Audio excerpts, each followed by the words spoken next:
Hello, everyone. This is John Kountouris, and I am coming to you from Los Angeles. It is Sunday, February the 28th, 2016. The time is 8:35 p.m. I am a Greek journalist and an author. I'm American-born, but I also have a Greek citizenship. A lot with Greek media, both here in the United States and in Greece. But basically, before I get into my work and what I do and into this broadcast, I'd like to spell out my name perfectly for all those listening and to give you my websites where you can basically get more information about me. My name is spelled John, last name Koun, as in Nancy, Touris. My website is johnkountouris.com. That's one word.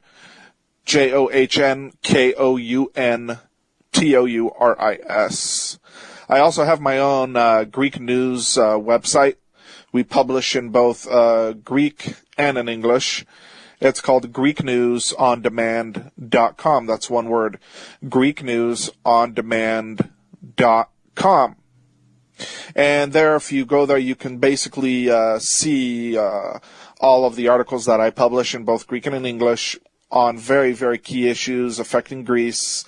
And we cover a lot of issues, too, with regards to Greek and U.S. relations, Greek and Russian relations, Greek and Middle Eastern relations. We're covering heavily, we've been covering heavily recently the whole Syrian migrant crisis because, as most of you know, Syria, a lot of Syrians have actually sought asylum in Greece over the past several months at least.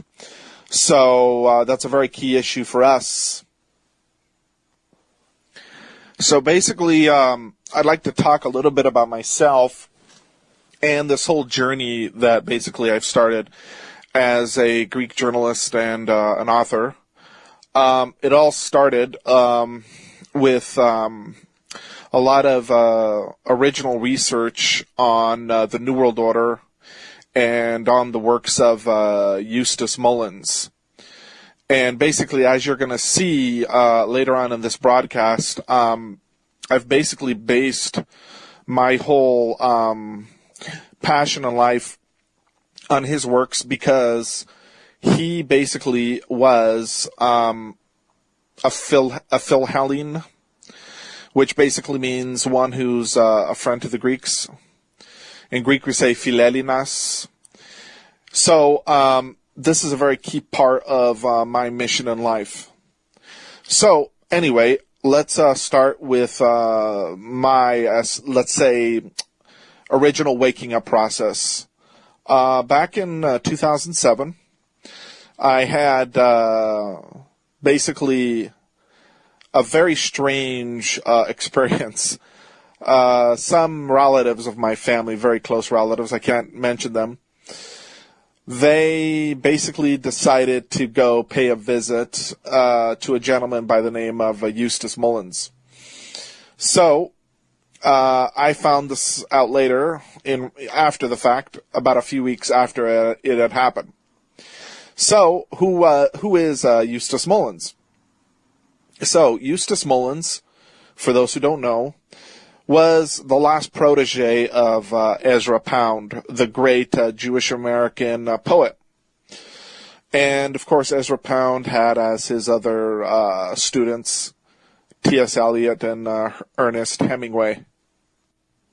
So basically, Ezra Pound was one of the original, let's say, celebrities here in America, prominent personalities, who did the original work on exposing, let's say, the New World Order.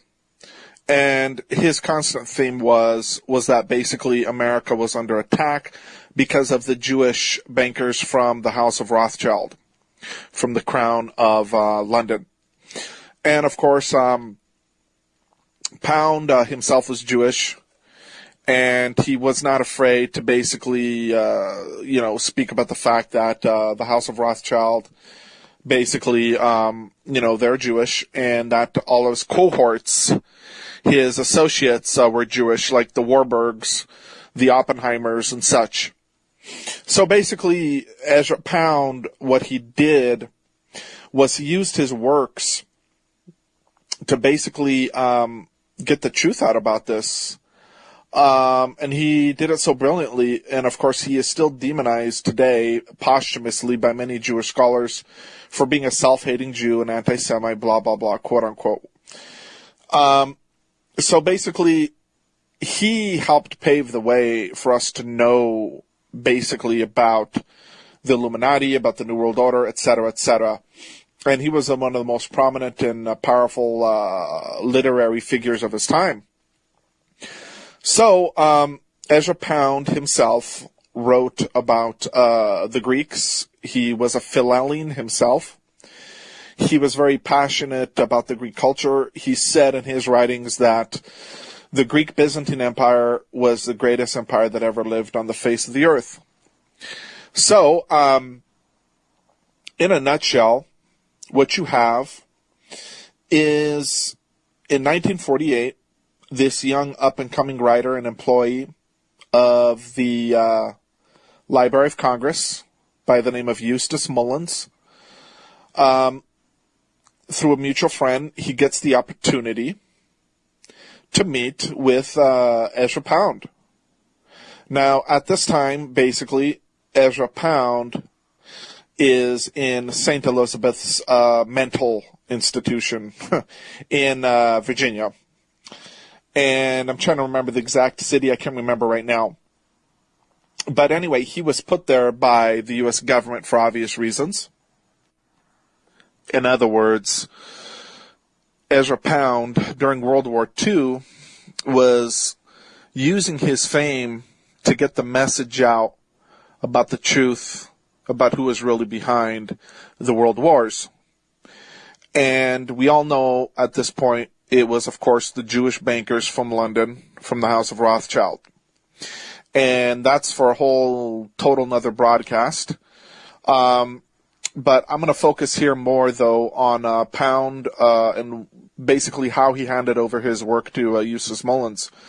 So basically, after World War II, Pound was surrendered over to U.S. government authorities by the Italian authorities because at this time he had his own radio program in Italy. And he was basically extradited back to America. And he was just put in an insane asylum without basically any indictment, and he sat in prison for 12 whole years, which is pretty crazy if you think about it. Well, anyway, Eustace Mullins met him in 1948, and like I said, at this time, Mullins was an up-and-coming writer and a Library of Congress employee. When Mullins had met him through a mutual friend, Pound, who was pretty much drugged up, because, as you know, what the government likes to do is with people they don't like, they like to basically arrest them, drug them up, put them in an insane asylum, and keep them there without formally charging them. So, basically, Pound was pretty out of it, but he was still able, though, to communicate to Eustace Mullins his passion, his vision, his work, and what basically he wanted Eustace Mullins to basically do for him, because Pound saw an opportunity in Mullins to carry on his work. So at this time, Eustace, who was basically pretty young, in his late 20s, he had already known about Ezra Pound, and of course he liked his work. But he pretty much had no idea about the things that Ezra was telling him. And Ezra was describing to him about basically how the bankers from London came into America and set up the Federal Reserve in 1913 illegally by basically coercing our Congress. And it was done without a real vote in Congress. And it was treasonously signed off by Woodrow Wilson, et cetera, et cetera. All the details you can find in Eustace Mullins' book, Secrets of the Federal Reserve, which is the main source on the founding of the Federal Reserve. It's a worldwide recognized book. You can find a free copy on Google. So basically, Mullins was excited to carry on this work, but he had no clue. So after he had met with Pound several times, he then was commissioned by Pound to go into the Library of Congress and start doing research, because Pound had told Mullins that there in the Library of Congress were all basically the secrets of the U.S. government. And they had archived basically all of their records from all their congressional hearings and presidential decrees and things of that sort. And of course, that pretty much is still the same. That's pretty much the way it is today in the Library of Congress. Although I have been hearing recently that there is an effort by some sinister circles within the government to basically erase all of these government records in the Library of Congress that refer to basically this conspiracy that we're talking about of the New World Order, of the Illuminati to take over America.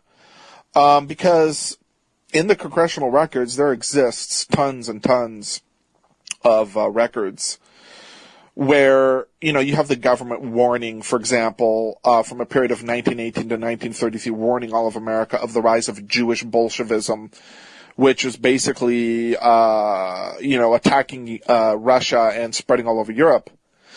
And those are facts. That's all recorded in the Library of Congress and in congressional records.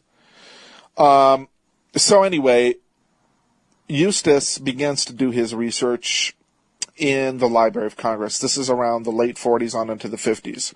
He does research on the founding of the Federal Reserve Bank.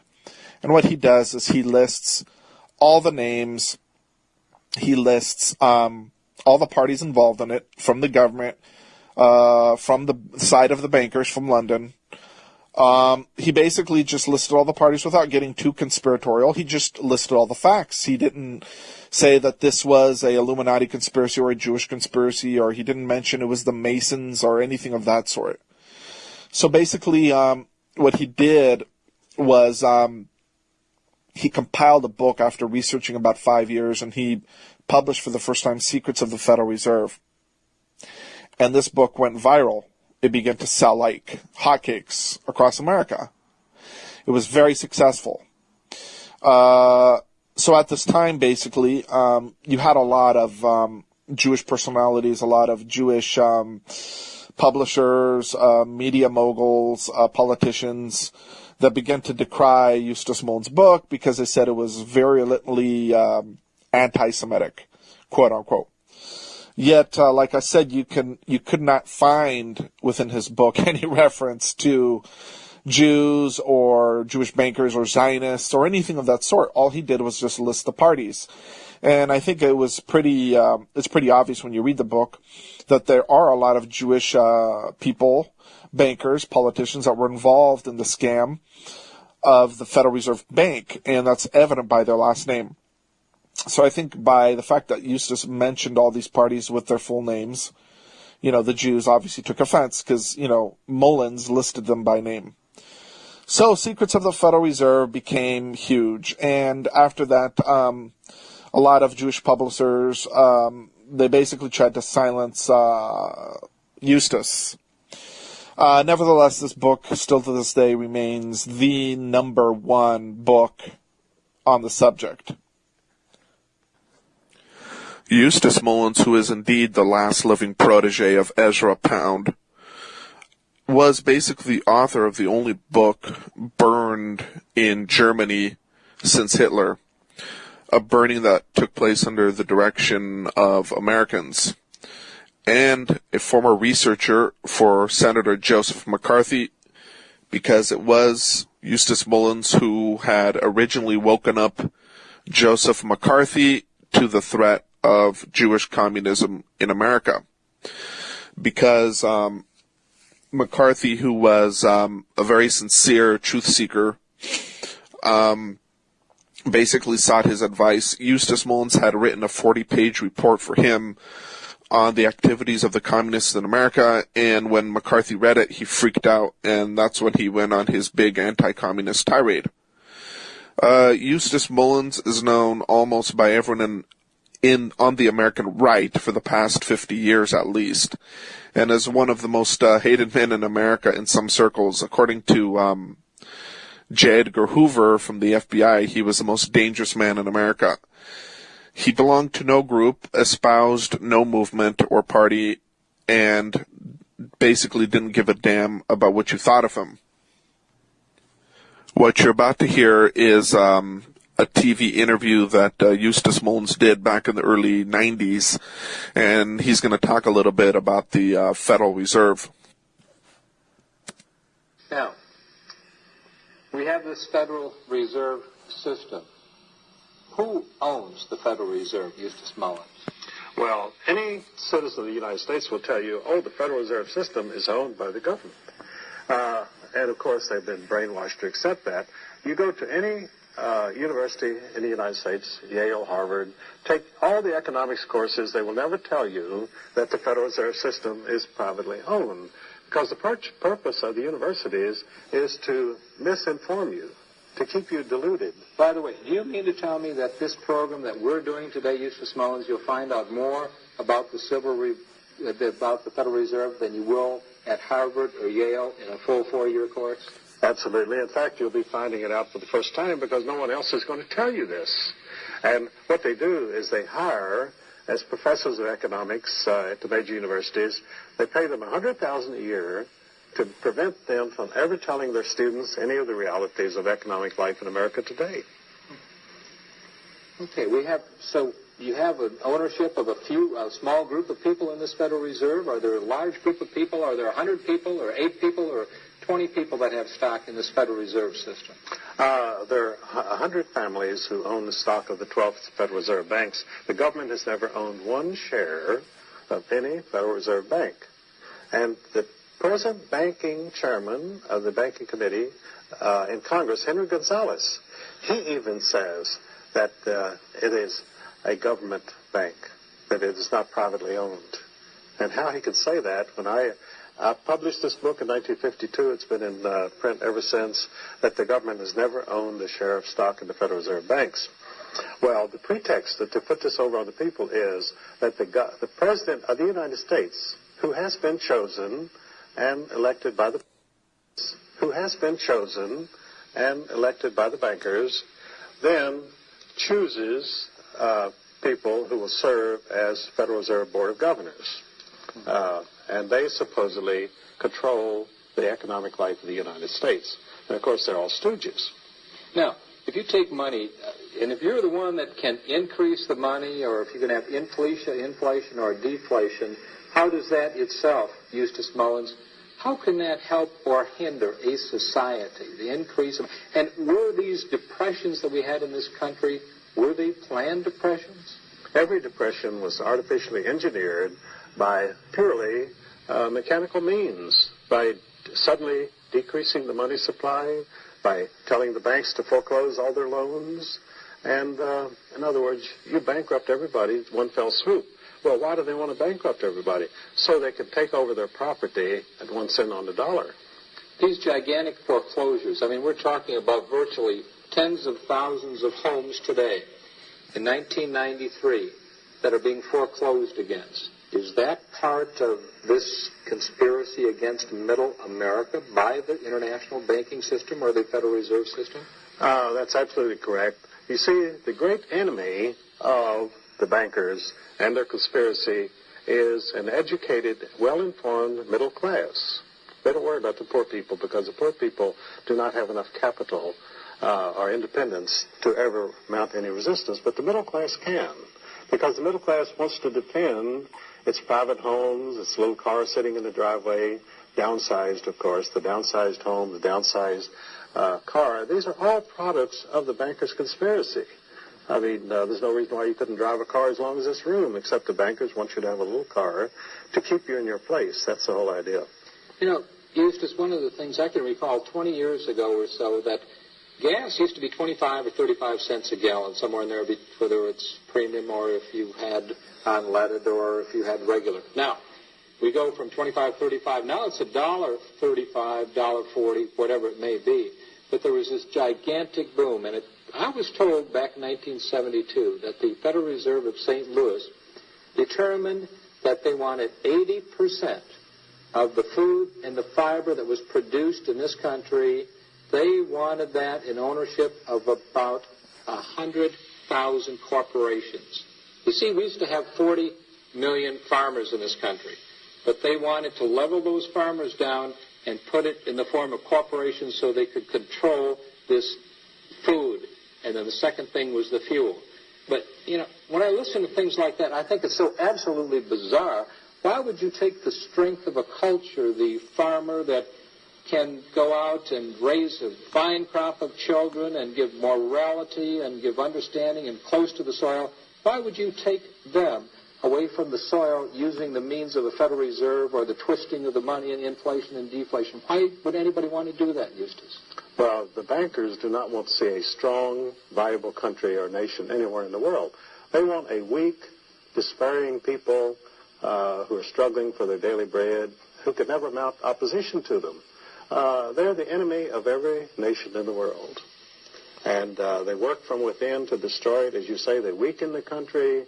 I mean, why today in the schools is it so important to educate 6-year-old students on the importance of choosing an alternative lifestyle, of becoming homosexuals? Most 6-year-old students are not really concerned about what their future sex life is going to be, but they find that the program is so important they've got to make them make up their minds by the time they're 7 years old that, well, I've decided I'm going to be a homosexual.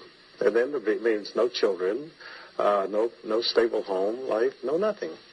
So you say that there's all these little conspiracies, it seems like, within a conspiracy, and it's meant to drive the morality of America to a very low ebb, the lowest we've been in for forever since our country began? They're conducting war. I mean, you just saw the big shootout at Waco. That's really typical of these people. They want to make war on you. And it's not government, it's the people behind the government. There is no government in the United States. And what you have are these conspirators behind the government. You have Bill Clinton being chosen out of nowhere to be president of the United States, member of the Trilateral Commission, coming out of a backward state like Arkansas, one of the poorest states in the United States, because the Rockefellers went in there and bought it in 1946. Winthrop Rockefeller III owns Arkansas, and he owns Bill Clinton. The Rockefellers own him lock, stock, and barrel. Okay, now we found out, Eustace, so far that the Federal Reserve itself is not a government agency. Is that correct? Absolutely.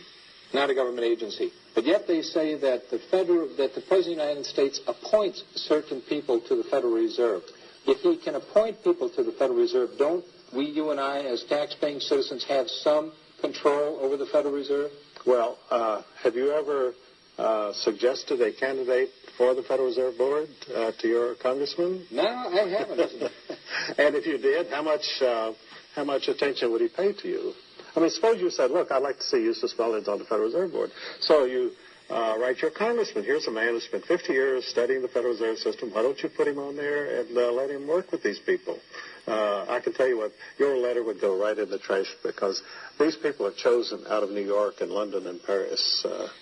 And their background has to be that they're part of the system, or they wouldn't even be considered. Okay. We have a system. We have a system that works against the middle class. Right. And that system, how does it get its money? Where does it make its money from? Does it print money? They have what they call the magical money machine, where you put in a blank piece of paper and crank out a $100 bill. And, of course, con artists used to sell machines like that at county fairs to the suckers. So now these bankers got together and sold that machine to the people of the United States. And we're all the suckers for it, I guess. Huh? Well, they put in the blank pieces of paper and they hand out $100. But they don't give you the $100. You have to give them $100 worth of labor or real estate for it. In other words, nothing is free. And in order to perpetuate their ownership of the magical money machine, the Federal Reserve System, They entered into the bill in 1913 when it went through Congress that you and I could never buy a share of stock in the magical money machine. In other words, the people who bought the original stock in 1914, they own it all today. It cannot be bought or sold on any stock exchange, because if you own a magical money machine, why would you let the suckers buy it from you? You sell them the paper. You don't sell them the machine itself. Well, how did they purchase this magical money machine? I mean, did they pay somebody off, or was it, I mean, you mentioned before Jekyll Island, and I heard that there was a no-name club at Jekyll Island. Would you tell us a little bit about that, Eustace Mullins? Well, these are very important bankers who met there secretly in November of 1910. They left Hoboken on a sealed train, and the reporters were there, because these were very important people, and the reporter said, "Where are you going?" And they were all shouting and trying to get into the train to ask them questions. The train pulled out. They wouldn't say where they were going. They went to Brunswick, Georgia, which was the stopping place for Jekyll Island, which is just across the inlet there. And they went over to their private club, and they wrote the act in secrecy, and they stipulated it would be called a Federal Reserve System to delude the public.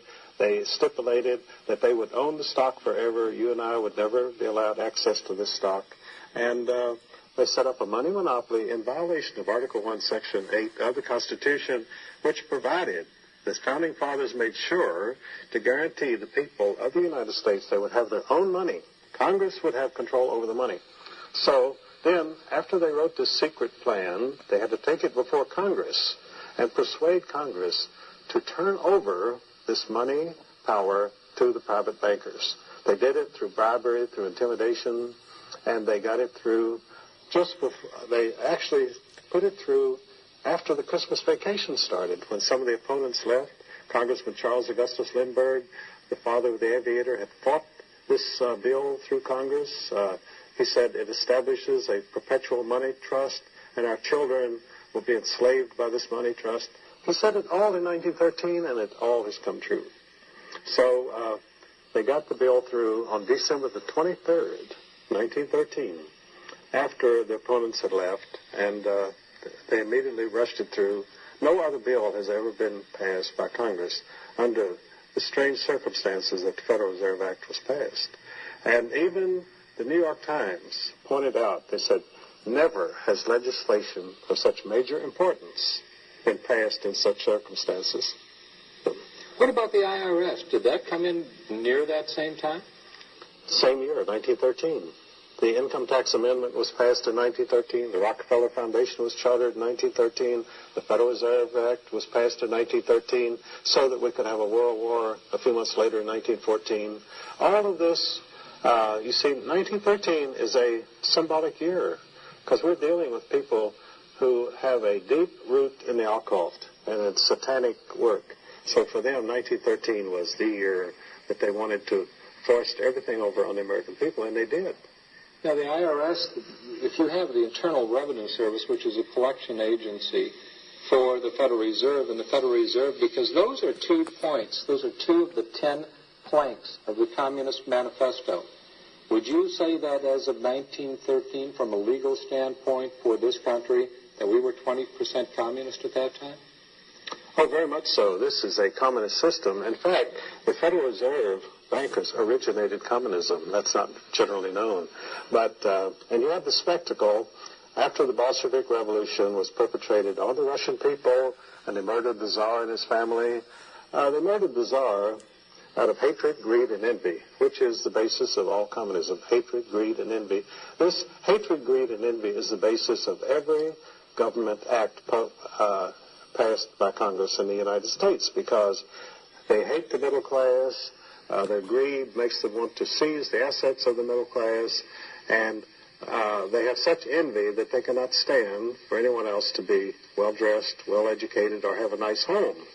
They want to reduce us all to the status of Chinese coolies or serfs in old Russia. What do we do? I mean, there must have been some people at that particular time that saw through this con game. What happened to them? People like, say, Bronson La Follette from Wisconsin, and Charles Lindbergh that you mentioned. What happened to those people? Because they did stand up, some of them, didn't they, Eustace? They did, and after Lindbergh opposed them, they financed mobs to chase him through the streets of Minnesota towns where he was a congressman and to threaten to tar and feather him. He was lucky to escape with his life. They took his books and threw them out in the piles of the street and burned them. He wrote books exposing the situation. You can hardly find those books today. They were burned. Now, you mean to tell me that also, is that how they've been doing it? They've been buying people off ever since 1913 to keep their game. And I know in the government today there's a request by many congressmen to have an audit of the Federal Reserve. Could that do any harm? Actually, an audit of the Federal Reserve would simply substantiate their legitimacy. I mean, you don't want to audit the mafia. Why would you audit the Federal Reserve? It's an illegal organization to start with. You don't audit a criminal syndicate. You put it out of business, and you lock up the people who perpetrated this on the American people. Let's go back. Okay, so that was a sample of Eustace Mullins' work. And there he spoke exclusively about his book, Secrets of the Federal Reserve. That was one of the rare opportunities that Eustace Mullins had to actually appear on television, because, as you can imagine, he was banned from speaking on TV. There were occasions in the early decades of his career where he was able to get on radio and television and get the word out about the Illuminati, about the New World Order, etc. But he was, after he had became basically so popular, that's when basically powerful circles in the government and in the press began to basically, let's say, put the clamp on him. And like I said before, J. Edgar Hoover and the FBI basically had labeled him the most dangerous man in America because his writings were just so revealing. In a subsequent broadcast, I will be talking about basically how the whole idea of a Rothschild-controlled central bank is also a very huge prominent feature within the banking world in Greece too, because the Greek people got their first central bank from the Rothschilds way back in 1841. And I detail all of this in my book, Hellenic Crisis, by John Kountouris, which is available on Amazon.com. It's also available on Smashwords.com. That's Hellenic Crisis by John Kountouris. So anyway, Eustace Mullins' work, what it did was it paved the way for all of us today to really be able to start thinking for ourselves and researching for ourselves with regards to everything that the government does, and also every other, let's say, strong, powerful government entity, like the Federal Reserve Bank, which most of us know by now. It's not a government entity at all. It's a private corporation owned by these forces out of the Crown of London. But what Eustace did was he was the first person to give us the most definitive works on the New World Order, and to basically pave the way for all of us to know what we know today. And most of us that know what we know today is because of him, because he did the research, and all of his facts came from the best researchers, the best authors, people out of the government, people from Hollywood, people from Broadway, and of course the Library of Congress itself, because that's where he worked. So he wasn't some quote-unquote conspiracy theorist nut or what have you. He was a very well-informed, powerful individual who left a huge legacy behind him. And he was very, very well known by people in the press and in the government, and he was very feared because of his writings. But he himself, though, was fearless, and he was afraid of no one.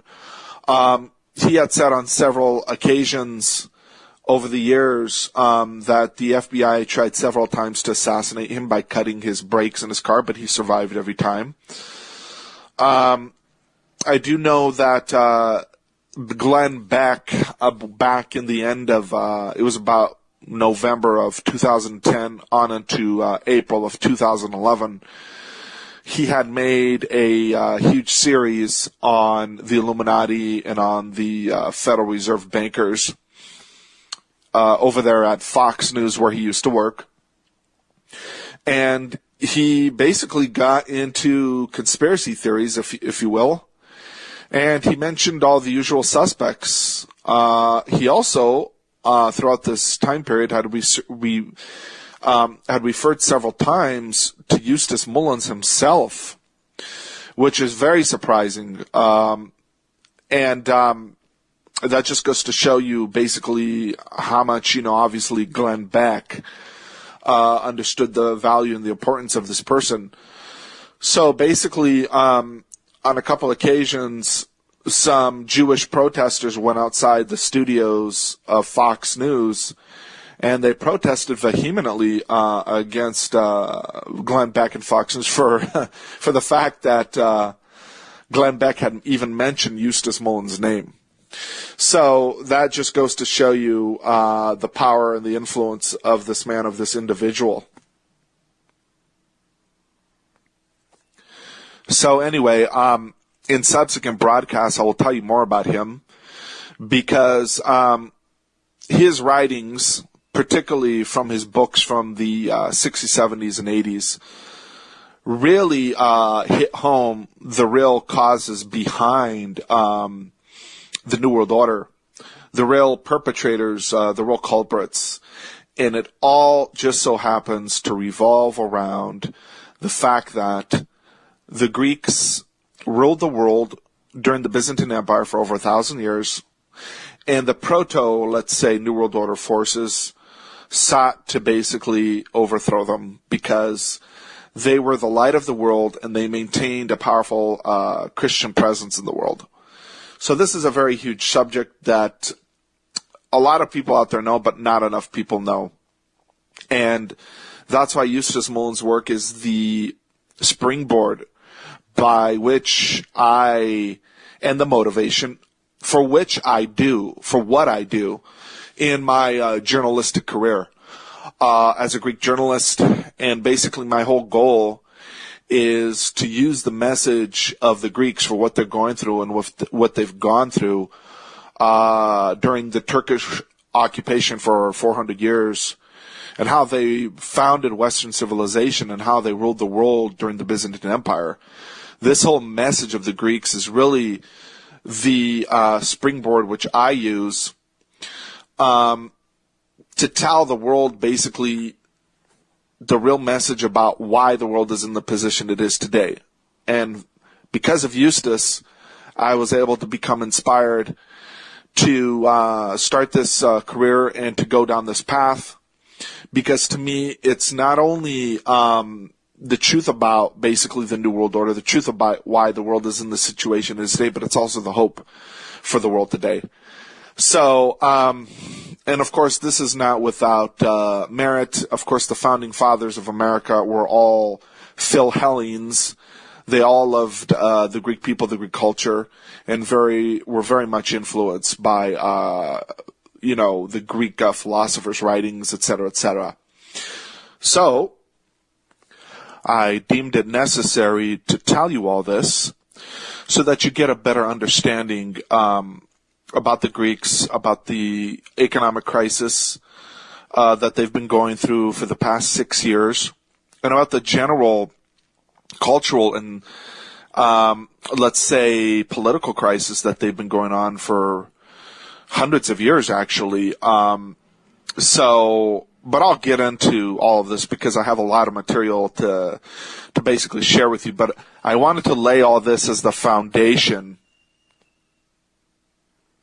to better understanding the Greek people, to better understanding reporting on Greece from the perspective, let's say, of sincere journalists who basically don't have an agenda other than to basically tell the people the truth about what the Greeks are going through.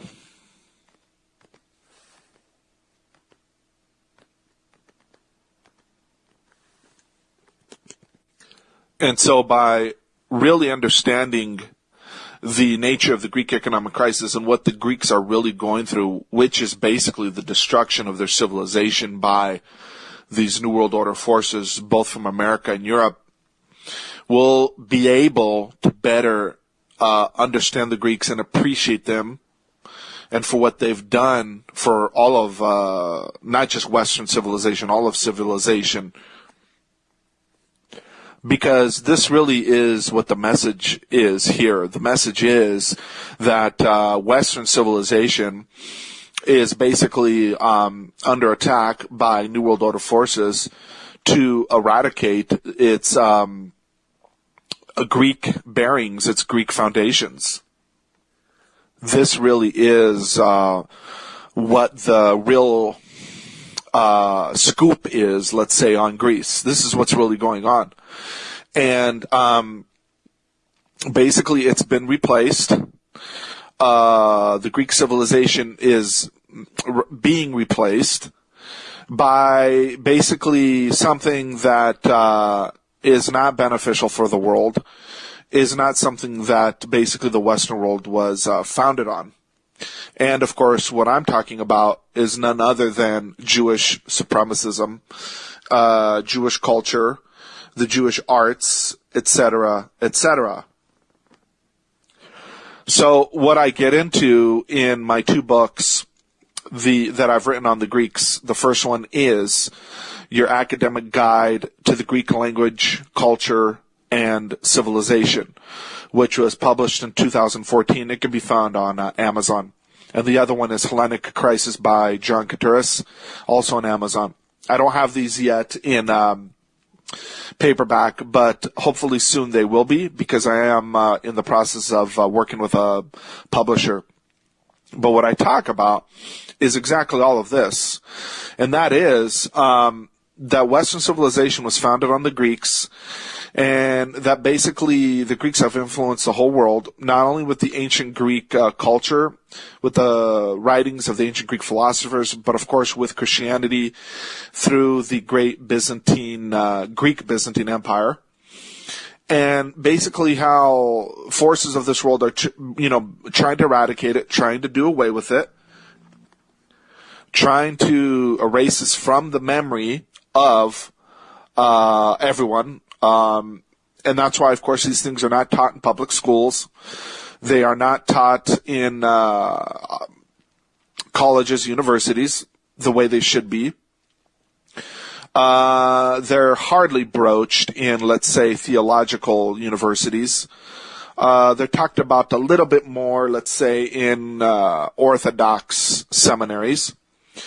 Because, of course, if you're dealing with Orthodox seminaries, of course, they're going to talk about, the Byzantine Empire. But you see, no one wants to talk about basically the forces that are behind basically destroying our great Western civilization.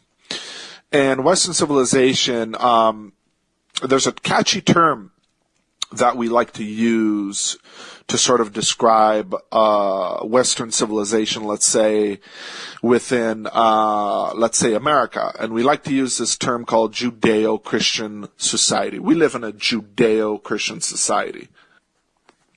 Now, when people use that term, they don't even know basically what they're talking about. And if you ask them, they couldn't even analyze it for you. But if you were to ask, let's say, your average Christian American, basically, to describe this for you, or if you were to ask them if they really did live in a society, basically, where it was founded basically on Jewish and, let's say, Christian principles, they would tell you that basically they live in a society basically that's founded on Christian principles. But if you were to ask them about the Judeo part of the phrase Judeo-Christianity, they wouldn't be able to answer you because, they live in this fantasy world where basically that, they still think they live in a Christian society. And we know that we don't, particularly here in America, because America was not founded as a Christian form. The American government, let's say, was not formed as a Christian form of government starting from 1776. Now, the early colonists that came here did establish the first forms of government within their churches. This all started in Boston in the 1600s. Nevertheless, a good portion of Christian Americans today, particularly from the evangelical realm, will tell you that though they live in a Christian society, they still support Israel because the Bible, quote unquote, tells them to do so. Which is another silly notion that was made up decades ago by Zionist preachers carrying out basically the Zionist Jewish agenda to get everyone on board basically with supporting Israel, with supporting the quote-unquote newly founded state of Israel, etc. And, of course, this does tie in with my work and my research, too. So the point is, instead of us saying we live in a Judeo-Christian society, we should be saying we live in a Hellenic Christian society. Because Christianity basically was formed by, of course, Christ and his 12 disciples and was passed on to his apostles. But after the apostolic era, it became fully under the control of the Greeks. And that all started under the ministry of the Apostle Paul. So this is a huge subject, but what I want to point out, though, is that it's a moot point to say, who are God's chosen people? Is it the Jews? Is it the Greeks? What type of society do we live in? Is it a Judeo-Christian society? Is it a Hellenic Christian society? Because everything came from the Greeks. And in my first book, which I previously mentioned, with the title, Your Academic Guide to the Greek Language, Culture, and Civilization, I go over this extensively, giving many, many proofs to basically prove my argument that basically, yes, everything we took came from, the Greeks, particularly here in, of course, Western civilization. The Greeks, though, influenced many other cultures, though, too. Of course, who know the Persian Empire. They had many dealings, of course, with the Chinese thousands of years ago. But I also get into the fact, too, that the Jewish culture and the Hebrew language, all of this, too, came from the Greeks. And that the Jews today do not want to admit this. And this is basically their little dirty, dark secret that they don't want anyone to know about. And, of course, I get into details how, of course, the Hebrew language way back in thousands of years ago was basically developed by Hebrews that were continental Greeks, and that basically derived their language directly out of Greek. And that, of course, is recorded in the book Hebrew is Greek by Professor Joseph Yehuda, who did a 30-year research on this with Oxford. The study came out in 1981, and shortly thereafter, all the Jewish publishers in America and around the world sought to basically shut this man up, who himself was Jewish. He was a very, very powerful elite scholar from Israel. And of course, to this day, you cannot find this book anywhere. There are some PDF copies online, though, you can look up and most likely find. But anyway, I will get into more details of this book and all these things that I'm talking about later. But this really is, though, the message. The Greek people are under attack, and all of Western civilization is under attack, and the whole world, for that matter, is under attack by the New World Order, which is basically something that's been going around since ancient times, and Eustace Mullen's books go over this. So to me, this is the platform I use to do my journalistic work, with the goal of informing people about all this and talking about basically solutions in order to save our society, to save our Christian society, to de-Judify our, let's say, our faith, our Christian faith, and to focus it more on its Greek bearings. And basically, if you get my first book and you go over it, you'll understand that basically this really is what needs to take place in order to basically save our Christian society and make it basically the type of Christian society that we want it to be. Not one that is controlled basically or used as a puppet for the Zionist regime in Israel to carry out basically its wars in the Middle East in order to conquer it all, being used, of course, as Israel's puppet for all of this. And, of course, there are many Jewish people out there who would agree with all this and who are not, of course, in favor of the bloodthirsty Zionist regime in Israel. And, of course, who are very good people and who support the truth. And, of course, who support the Greeks, who support the Greek people, their culture, everything. They're the more, let's say, open-minded liberal type. We have a lot of them here in the LA area.